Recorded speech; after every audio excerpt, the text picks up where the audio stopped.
A Crack Shot by Harold Austin Ripley. Professor Fordney was hunting in the Rockies when informed of a tragedy at one of the camps.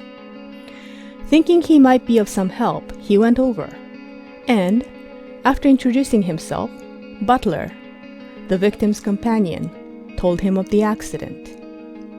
When Marshall hadn't returned to camp at 9 o'clock last night, I was a bit worried because he didn't know these mountains.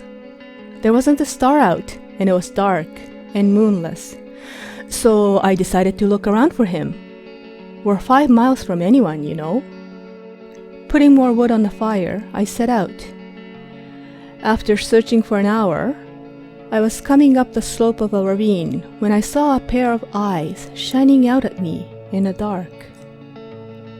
Calling twice and getting no answer, I fired, thinking it was a mountain lion. Imagine my horror when I reached the spot, struck a match, and saw I had nearly blown the head off Marshall. A terrible experience.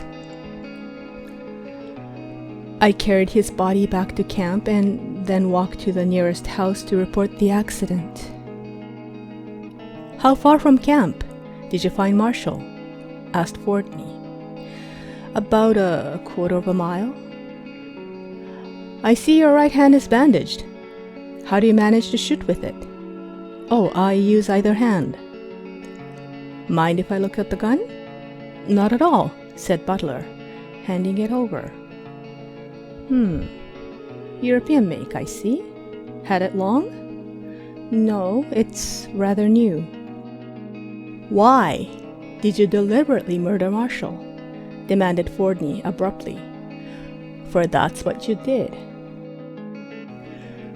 How did the professor know Butler had murdered his companion? Solution. It was a dark, starless, moonless night. The nearest habitation was 5 miles. The eyes of no animal ever shine in the dark, unless there's a light by which they can be reflected. And a man's eyes never shine under any circumstances. Therefore, Butler could not possibly have seen any eyes shining at him in the dark. It was clearly murder.